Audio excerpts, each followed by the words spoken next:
नमस्कार, आप live cities का खास कार्यक्रम देख रहे हैं। सुबह की चाय और सियासत लगातार गर्माती जा रही है। बिहार विधानमंडल का शीतकालीन सत्र और विधानसभा में आरक्षण के मुद्दे पर खूब गरज रहे हैं तेजस्वी यादव। देखिए, हम आगे बात करेंगे कि तेजस्वी यादव सदन के अंदर दोनों ही डिप्टी सीएम से भिड़ गए आरक्षण के सवाल पर। वहीं संगत का असर, तेजस्वी यादव ने बड़ा बयान दिया सदन के बाहर निकल। वहीं आगे हम बात करेंगे शिक्षकों के मुद्दे के सवाल पर। शिक्षा मंत्री सदन के अंदर घिर गए, सवालों का बौछार हुआ, उससे भी हम आपको अवगत कराएंगे। साथ ही साथ देखिए, आनंद मोहन पूर्व सांसद ने चिराग पासवान पर सवाल खड़ा कर दिया है और सवाल खड़ा होते ही चिराग पासवान के सांसद भी खूब गरजे हैं।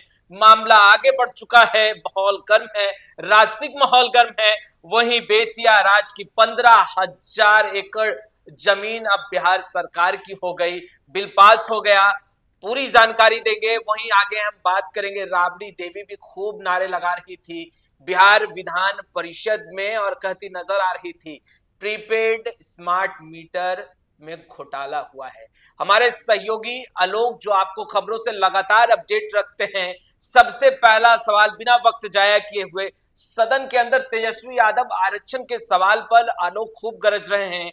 बीते दिनों जिस तरीके से सदन के अंदर हंगामा हुआ, दोनों ही डिप्टी सीएम से भिड़ गए। आखिर अंदर क्या कुछ हुआ है सदन के अंदर? सदन के अंदर हमने दिखाया भी है, वीडियो दिखाया है, कल ही वो वीडियो आप देख सकते हैं। सम्राट चौधरी के साथ, विजय सिन्हा के साथ और बिहार सरकार के मंत्री विजय चौधरी के साथ खूब बहस हुई है। मुद्दा था आरक्षण का। देखिए, जब बिहार में महागठबंधन की सरकार थी तो जातीय आधारित गणना कराई गई, सर्वे कराया गया, उसकी रिपोर्ट भी प्रकाशित की गई और उसके बाद फिर आरक्षण का दायरा बढ़ाया गया, 65% तक किया गया, 10% ईडब्ल्यूएस का, तो 75% का, यानी कि बैरियर्स टूट गए थे। 50% का जो एक बैरियर लगा था वो तो टूट गया था। तो अब ठीक है, उसे हाई कोर्ट ने रोक दिया है, उस पर स्टे लगा दिया है और मामला अब सुप्रीम कोर्ट तक पहुंच गया है। सुप्रीम कोर्ट का क्या जजमेंट आता है तो देखना होगा आने वाले समय में। लेकिन हाई कोर्ट ने जब से स्टे लगाया है तो तमाम जितनी नियुक्तियां हो रही है, बहाली हो रही है, वो पुराने जो पैटर्न है, यानी कि पहले में जो रिजर्वेशन पॉलिसी थी उस आधार पर हो रही है, पुराने आरक्षण नीति पर ही बहाली हो रही है। तो ऐसे में तेजस्वी को कहना है कि ठीक है, हम नया एक्ट ले आते हैं, नया बिल ले आइए। जो विधानमंडल का सत्र चल रहा है, आज सदन का तीसरा दिन है, आज भी माहौल गरमाया रहेगा। तेजस्वी यादव ने कल खुद अपने से हाथ में पोस्टर्स लेकर कि सरकार आरक्षण विरोधी है, एससी एसटी का, ओबीसी का आरक्षण छीन रही है, कम कर दिया गया है। कैसे सत्ता से हटने के बाद, महागठबंधन की सत्ता से बाहर होने के बाद, जब महागठबंधन की सरकार टूट गई, एनडीए की सरकार बिहार में बन गई, तो कैसे हाईकोर्ट से रुकवाया गया। तो इसमें तो कहना है कि ये छल है बीजेपी का। नए एक्ट के आधार के बारे में भी आलोक जी आपने सवाल किया, वो बता रहे थे 85% होना चाहिए। उन्होंने वही कहा था कि अगर बैरियर जब टूट ही गया है तो उसको ठीक है, 65% पर रोका गया, हम उसको 75% कर देते हैं और 10% ईडब्ल्यूएस का, तो 85% हो जाएगा। ऐसे भी 80% तो पिछड़े हैं, बिल्कुल 100 में जो उनकी भागीदारी देखी जाएगी, 80% तो पिछड़े दलित समाज के लोग हैं, बहुजन समाज के लोग हैं।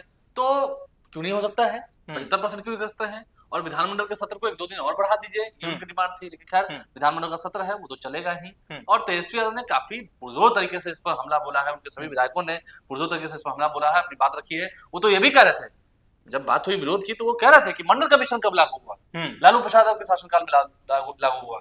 लालू प्रसाद भी उसमें पुरजोर योद्धा थे। देखिए, बीपी मंडल को कौन नहीं जानता है। तो आज उनके पोते भी है निखिल मंडल, हम देखते हैं, प्रखर वक्ता है जेडीयू में।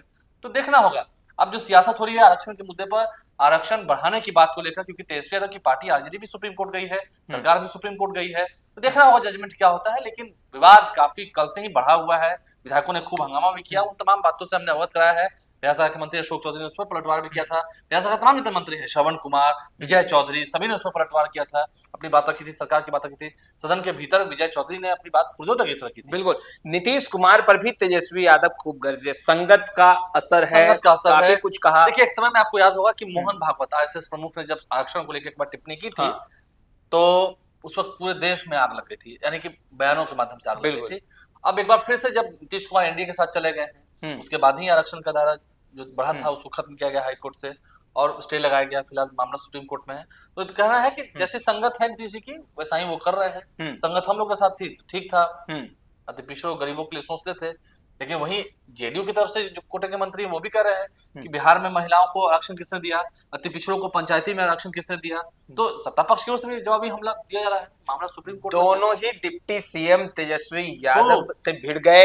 बाद सम्राट चौधरी ने 15 कहा, साल माता पिता सब सबके पर चले गई। गए। सम्राट चौधरी ने कहा, खूब पुरजोर तरीके से उनका विरोध किया। विजय सिन्हा ने कहा, सम्राट चौधरी ने तो माता पिता के राशन कार्ड क्या दिलाई, तब क्यों नहीं दिया था, तब क्यों नहीं दिया, हमारे सरकार में पंचायती राज में आरक्षण मिला, वो सम्राट चौधरी ने कहा, आईना दिखाया और कहा कि आप ज्यादा जो बोल रहे हैं, जो तथ्य दे रहे हैं, तो मामला तो कोर्ट में था, कोर्ट में चला गया। अब उसमें कहीं बीजेपी तो है नहीं, बट में बीजेपी की ओर से तो केस हुआ नहीं है। तो तेजस्वी ने फिर ये भी कहा कि आपने 9वीं अनुसूची में क्यों नहीं डलवाया। ठीक है, हमारी सरकार जनवरी लास्ट में गई, फरवरी से तो एनडीए की सरकार है, फरवरी से लेकर जून तक आपने क्योंकि बीच में लोकसभा के चुनाव भी चल रहे थे, आचार संहिता लग गया था, तो आपने इसे 9वीं अनुसूची में क्यों नहीं डलवाया। मामला यहाँ फंसता हुआ दिख रहा है। शिक्षा मंत्री सदन के अंदर सवालों से घिरते नजर आए। शिक्षा मंत्री हैं तो सवाल का जवाब तो देंगे ही। तमाम जितने विधायक थे, देखिए अब बाजपट्टी के विधायक हैं मुकेश यादव, उन्होंने सवाल पूछा था। नवल किशोर यादव बीजेपी के एमएलसी हैं, उन्होंने सवाल पूछा था विधान परिषद में वित्तरहित शिक्षकों के मामले को लेकर, जो डिग्री कॉलेजों में पढ़ाते हैं। तो शिक्षा मंत्री ने पुरजोर तक जवाब दिया है कि हम उनके बारे में सोच रहे हैं, लेकिन जो इस सत्र की बात कर रहे हैं, यानी कि इस सेशन की बात कर रहे हैं, इस फाइनेंशियल सेशन की बात कर रहे हैं, उसके बाद ही कुछ होगा। देखिए, ट्रांसफर पोस्टिंग नीति को लेकर जब विवाद हुआ था, तो तमाम जितने नेता हैं, चाहे नवल किशोर यादव हो, आरजेडी के तमाम नेता हो, बीजेपी के जीवन कुमार हो, संजीव सिंह हो, तमाम जितने शिक्षकों के जनप्रतिनिधि हैं, उन्होंने आवाज उठाई थी और कहा था कि ट्रांसफर पोस्टिंग नीति तो नहीं चलेगी, अधिकारियों की मनमानी है, ये चलने नहीं देंगे। तो सत्र शुरू होने से पहले ही, शीतकालीन सत्र शुरू होने से पहले ही वो स्थगित कर दिया गया, वो नियमावली स्थगित कर दी गई। नीतीश कुमार ने जब विशिष्ट शिक्षकों को नियुक्ति पत्र दिया था, उस वक्त कहा भी था अधिवेशन भवन में पटना में कि आप सबको हम कह दे रहे हैं कि जो जहां है वही काम करेंगे। सक्षमता परीक्षा अभी 3 और होनी है, उसके बाद देखा जाएगा। यानी कि मान के चलिए कि जो ट्रांसफर पोस्टिंग की नियमावली फिर नहीं बनेगी, जो उदार भावना के साथ सरकार बनाएगी, वो विधानसभा चुनाव के बाद ही, अगले साल 2025 नवंबर के बाद ही वो लागू होंगे। तो शिक्षा मंत्री ने तमाम बातों का जवाब दिया है सदन में, पुरजोर तक जवाब दिया है। और जिनको जहां दिक्कत था, कुछ कॉलेजेस की बात थी, कहीं स्कूल में कुछ दिक्कत थी, इंफ्रास्ट्रक्चर की दिक्कत थी, उन पर भी ध्यान दिया है और जल्दी उस पर कार्रवाई होगी। आनंद मोहन ने बड़ा बयान दिया है चिराग पासवान पर। वही चिराग पासवान के सांसद ने भी सवाल खड़े कर दिए। देखिए, पूरा मामला क्या है? आनंद मोहन ने बड़ा बयान दिया है पिछले दिनों समस्तीपुर में पत्रकारों से बातचीत करते हुए उन्होंने कहा कि चिराग पासवान को तय करना हो, अच्छा, कि वो है कहाँ। चिराग पासवान केंद्रीय मंत्री हैं, केंद्रीय खाद्य प्रसंस्करण मंत्री हैं, फूड प्रोसेसिंग डिपार्टमेंट के मंत्री हैं, जीतन राम मांझी भी मंत्री हैं। अभी इमामगंज में जो उपचुनाव हुआ, ठीक है, दीपा मांझी वहां से चुनाव जीत गई, दीपा मांझी चुनाव जीत गई, संतोष सुमन की पत्नी है, विधायक हो गई, शपथ भी हो गया। दीपा मांझी के प्रचार में चिराग पासवान क्यों नहीं गए? 2 बार शिवहर बुलाया गया था, चिराग पासवान ने प्रोग्राम देकर वहां क्यों नहीं गए? तो चिराग पासवान को अपनी स्थिति स्पष्ट करनी होगी। ये गंभीर सवाल आनंद मोहन ने खड़े किए कि क्या वो एनडीए के साथी हैं, साथ है तो कॉर्पोरेट क्यों नहीं कर रहे हैं। लेकिन देखिए, चिराग पासवान तरारी गए, रामगढ़ भी गए, बेलागंज भी गए, प्रचार करने गए थे। इसी के बाद तो फिर मनोरमा देवी जीती। ऐसा तो नहीं, क्योंकि अब देखिए इमामगंज में क्या हुआ कि डॉक्टर जितेंद्र पासवान वहां से चुनाव लड़ रहे थे, बिल्कुल जन स्वराज पार्टी की ओर से। तो चिराग पासवान का वहां ना जाना, पासवानों के वोट में वहां डेंट लगा, जितेंद्र पासवान को वोट भी आया, ऐसी 37,000 वोट तो नहीं आ गया। बिल्कुल ठीक है, जन स्वराज के उम्मीदवार थे, चाहे कुछ भी कहे, जितेंद्र पासवान की अपनी भी ताकत थी, जन स्वराज की भी बात थी, प्रशांत किशोर ने भी मेहनत किया था, जितेंद्र पासवान को 37,000 वोट मिल गए। अब ये बातें खल गई है एनडीए को। आनंद मोहन बड़े नेता हैं, पूर्व सांसद हैं, उनकी धर्मपत्नी रवली आनंद सांसद भी हो गई हैं शिवहर से, बेटे विधायक हैं चिदानंद शिवहर से। तो खैर, आनंद मोहन ने बड़ी बात कही है, जिसके जवाब में अरुण भारती ने लाइव स्ट्रीम से खास बातचीत करते हुए कहा कि हम जो नेता होंगे उनके औपचारिक बयानों का कुछ नोटिस लेते हैं, यानी कि साफ साफ कह दिया कि हम नोटिस नहीं ले रहे हैं। और गंगा में बहुत पानी बह चुका है, गंगा में बहुत पानी बह चुका है। अरुण भारती ने सब कहा, जो कि चिराग पासवान की पार्टी के समझ सकते प्रभारी भी हैं, बिहार मामले के सांसद भी हैं, उन्होंने इसका पलटवार किया, जवाब दिया है। तो देखिए, अरुण भारती कहीं ना कहीं जो कह रहे हैं वो भी ठीक है, लेकिन चिराग पासवान को बताना होगा ना कि आप क्यों नहीं गए। अभी देखिए, अभी आग लगी नहीं है, और विस्तार से हम कहें तो आग लगी नहीं है, नहीं आग नहीं लगी है। तो दीपा मांझी जीत गई, 5,000-6,000 वोट से जीत गई। अगर दीपा मांझी चुनाव हार जाती तब तो हम और लोजपा रामविलास पार्टी में ऐसी आग लगती, दोनों में एकदम विद्रोही हुआ था। बात तो सही है ना, आप 3 जगह गए, 1 जगह नहीं गए, ये कौन सी बात है? क्या लग रहा है आलोक जी, क्या ये मामला और तूल पकड़ेगा? क्योंकि बयानबाजियां जो है दोनों ही तरफ। हाँ देखिए, होता क्या है, दूध का जला मट्ठा भी फूक फूक के पीता है। एक बार चिराग पासवान ने जो किया 2020 में, वो सबको मालूम है। खैर, अभी केंद्र में मंत्री हैं, अब सीटों की बार्गेनिंग तो होगी ही बिहार में। बिहार विधानसभा का चुनाव अगले साल, अब नवंबर महीना खत्म होने को है, दिसंबर है, और अगले साल मतलब कि अब 1 साल भी नहीं है, 8-9 महीने बाकी हैं। सीटों का फॉर्मूला भी तय होना है। चिराग पासवान ने पहले कर दिया है कि हमारी पार्टी 50 सीट पर तैयार कर रही है, हालांकि 50 सीट मिलना भी नहीं है विधानसभा में लोजपा रामविलास को। ये भी मैं आज आपको कागज कलम पर कहिएगा तो लिख के देता हूँ। अच्छा, अगर एनडीए के साथ लड़ेंगे तो 50 सीट तो नहीं मिलेगी, 50 सीट नहीं 50 सीट तो नहीं मिल रही है, नहीं। ठीक है, सांसद उनके 5 हैं, तो वो स्ट्राइक रेट हिसाब से जो 5-5-25 हो या 5-6-30 हो, 25-30 सीट जो मिल जाए, 20-25 सीट, वही आंकड़ा रहना है। 50 सीट तो खैर नहीं मिला, लेकिन चिराग पासवान भी तो अपनी बात मनवाएंगे, शर्त मनवाएंगे। शर्त मनवाने में वो माहिर है, उनके पार्टी के नेताओं ने भी तैयारी कर रखी है। अब देखिए, परसों 28 तारीख को लोजपा रामविलास की पार्टी की जो स्थापना दिवस है वो मनाई जानी है पटना में ही। हाँ। उसकी तैयारी चल रही है। पार्टी कार्यालय उनको वापस मिल चुका है, वही एक व्हीलर रोड वाला, एयरपोर्ट के पास वाला। तो आनंद मोहन का गुस्सा था जो फूट पड़ा, अब उसके बाद उसका रिएक्शन अरुण भारती ने भी दिया, तो ये खलबली मची हुई है। आनंद मोहन ऐसा तो नहीं है तो बड़े नेता, जेडीयू के बड़े नेता तो हैं, नीतीश कुमार के करीबी भी माने जाते हैं, तो ठीक है। और उनकी बातें कैसे हम निगलेक्ट कर सकते हैं? आनंद मोहन की कही हुई बात, कुछ तो बात है उसमें, कुछ तो बात हुई होगी, यूं ही कोई बेवफा नहीं होता। बिल्कुल, यूं ही कोई बेवफा नहीं होता। मगर बेतिया राज की 15,000 एकड़ जमीन बिहार सरकार की हो गई, बिल पास हो गया। पूरी जानकारी लेंगे। 15,000 एकड़ जमीन अब बिहार सरकार की हो गई है। कहां कहां जमीनें हैं और अब इन जमीनों का क्या? देखिए, जो विधेयक पास हुआ है कल बिहार विधानसभा में, आज बिहार विधान परिषद में वो बिल पास होगा। बेतिया राज की 15,000 एकड़ जमीन है। 4,000 एकड़ जमीन जो सरकारी आंकड़े बता रहे हैं, दिलीप जायसवाल जो कि राजस्व भूमि सुधार विभाग के मंत्री हैं, उन्हें बताया भी है कि जो सरकारी आंकड़े बता रहे हैं उसके हिसाब से 4,000 एकड़ जमीन तो फ्री है, लेकिन बाकी जमीन पर कैसे अतिक्रमण हो चुका है, कब्जा हो चुका है, तो क्या उसे भी खाली कराएंगे? 50,000 परिवार वहां बसते हैं, 50,000 परिवार, लोग नहीं, 50,000 परिवार। अच्छा, 50,000 परिवार वहां बसते हैं। ये जमीनें देखिए बेतिया में तो है ही, इधर अगर हम देखेंगे आप तो आपको सिवान में है, सारण में है, गोपालगंज में है, पटना में भी कुछ जमीनें हैं बेतिया राज की। तो वो जमीनें हैं, उसे अब सरकार मुक्त कराएगी, क्योंकि कल विधानसभा से प्रस्ताव पास हो चुका है। आज विधान परिषद से प्रस्ताव पास होगा और उस पर फिर जो सरकार तय करेगी, क्योंकि ये जो स्वामित्व है, जो जमीन का स्वामित्व है, वो अब सरकार के पास आ जाएगा। बिल्कुल, हजारों एकड़ जमीन है, करोड़ों रुपए की जमीन है।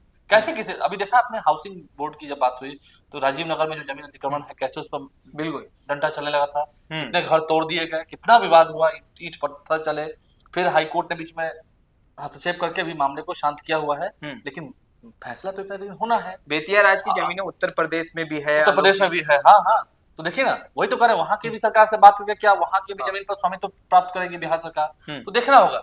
ये स्वामित्व प्राप्त तो बिहार में तो कर लेंगे, और एक बार स्वामित्व प्राप्त अब कर लेंगे आज, तो ये तो तय है कि अब हो गई। बिल्कुल, ये विधेयक हो गया, ये बिल हो गया, ये संसद। अब तो सरकार अपनी जमीन को कैसे खाली कराएगी, तो बड़ी दुविधाजनक बात है। और उन लोगों को कैसे पहले कहीं सेटल किया जाएगा, पैसा दिया जाएगा, क्या किया जाएगा? क्योंकि सरकार तो कहती है, सरकार की पॉलिसी रही है कि उजाड़ने से पहले उसको हम कहीं बसाएं। ठीक है, वो कहीं रहे, क्या आप कंपनसेशन उसको देंगे या कुछ सहायता करेंगे, क्या करेंगे, या सीधा हटा ही देंगे? हटा देंगे तो फिर कितनी विवाद होगी, क्योंकि बहुत जमीनें हैं। ऐसा नहीं है, खाता खेसरा सब रिकॉर्ड में तो रहता ही है, बिल्कुल रहता है, तो फिर सरकार को तो मालूम ही है कि जमीन कहाँ है। तो ये डंडा तो चलेगा। आलोक जी, जहाँ एक तरफ तेजस्वी यादव, तीसरा दिन है आज, काफी बिल्कुल होगा। बिल्कुल, एक तरफ जहाँ तेजस्वी यादव सदन में आरक्षण के सवाल पर खूब गरज रहे हैं, वहीं राबड़ी देवी स्मार्ट मीटर को लेकर खूब नारेबाजी करते दिखाई दे। और राबड़ी देवी भी बहुत नाराज हैं स्मार्ट मीटर को लेकर। तेजस्वी यादव भी कह चुके हैं स्मार्ट चीटर मीटर, यानी कि पैसा काफी लूटा जा रहा है, बिल ज्यादा आ रहा है। ये आम लोगों की भी शिकायत रही है। आप ग्रामीण क्षेत्रों में जाएंगे जहां पर स्मार्ट मीटर लगाया जा रहा है, वहां काफी विरोध हो रहा है, वहां ऐसा काफी प्रतिकार हो रहा है जो स्मार्ट मीटर लगाने जाते हैं। तो इस पर समझ सकते हैं आप, काफी लोग उन्हें खदेड़ रहे हैं, भगा रहे हैं। पुलिस सुरक्षा में स्मार्ट मीटर लगाया जा रहा है, और सरकार ने कहा भी है कि 2025 चुनाव से पहले हम सभी घरों में स्मार्ट मीटर लगा देंगे। नवंबर महीने में ही तमाम जितने सरकारी कार्यालय हैं वहां पर स्मार्ट मीटर लगाए जा रहे हैं, सरकारी कार्यालय में भी। बिल्कुल, तो ये एक बड़ी बात है। और स्मार्ट मीटर को लेकर नेता विरोधी दल है राबड़ी देवी, तो उन्होंने अपने विचार प्रकट किए हैं, उन्होंने विरोधाभास दिखाया है, उन्होंने विरोध जताया है। और विरोध के बाद भी अगर सरकार नहीं चाहती तो हंगामा तो होगा ही। फिर से एक बार, जैसे आरजेडी ने स्मार्ट मीटर को लेकर आंदोलन किया था अक्टूबर महीने में पूरे बिहार में, फिर से पूरे बिहार में आंदोलन होगा, और ये मुद्दा अभी विधानसभा में गरमाएगा। इस पर लोग अभी बोलेंगे अपनी बात। राबड़ी देवी घोटाले की बात कर रही है, घोटाला हो रहा है, सब लूट कर खा रहे हैं, सब बातें राबड़ी देवी कर रही है। पूर्व मुख्यमंत्री है बिहार की, नेता विरोधी दल है, बिहार विधान परिषद में नेता विरोधी दल है। उन्होंने कल हंगामा भी किया है सभी के साथ, सदन की सीढ़ियों पर हंगामा हुआ है, नारेबाजी हुई है सरकार के खिलाफ। और देखना होगा अभी तो, और ये आंच बढ़ेगी। अच्छा, अभी तो आंच बढ़नी है। देखिए, लैंड सर्वे, स्मार्ट मीटर, जहरीली शराब, शराबबंदी पर भी कल तेजस्वी यादव बोल रहे थे सदन में कि शराब तो मिलता ही है भाई, कैसे आपकी सीमाओं पर सब कुछ सील है। तो इन बातों पर अभी बहुत, यानी आज भी हंगामा अभी तो आज कल परसों 3 दिन अभी और सेशन बाकी, 2 ही दिन बीता है। तो 27 नवंबर तारीख हो गई, कल परसों 2-3 दिन का और सत्र है। हालांकि कल तेजस्वी यादव को झारखंड भी जाना है। अच्छा। क्योंकि हेमंत सोरेन का शपथ ग्रहण समारोह है, वो झारखंड में शपथ ग्रहण समारोह में शिरकत करने जाएंगे, जहां जेएमएम के, कांग्रेस के, आरजेडी कोटे के जो मंत्री हैं वो शपथ भी लेंगे, क्योंकि जेएमएम कांग्रेस आरजेडी की सरकार बन गई झारखंड में। बिल्कुल। हेमंत सोरेन की शपथ ग्रहण समारोह है, उसमें तेजस्वी यादव वहां शिरकत करने जाएंगे, ये भी पक्की खबर। तो आपने सुना पूरी खबर विस्तार से, पूरी जानकारी आलोक जी दे रहे थे। सदन चल रहा है और सदन में जो गर्माहट है उससे लगातार लाइव सिटीज आपको अपडेट करती रहेगी। फिलहाल इस वीडियो में इतना ही। अब तक आपने हमारे चैनल को सब्सक्राइब नहीं किया है तुरंत सब्सक्राइब कर ले। आपका बहुत बहुत शुक्रिया।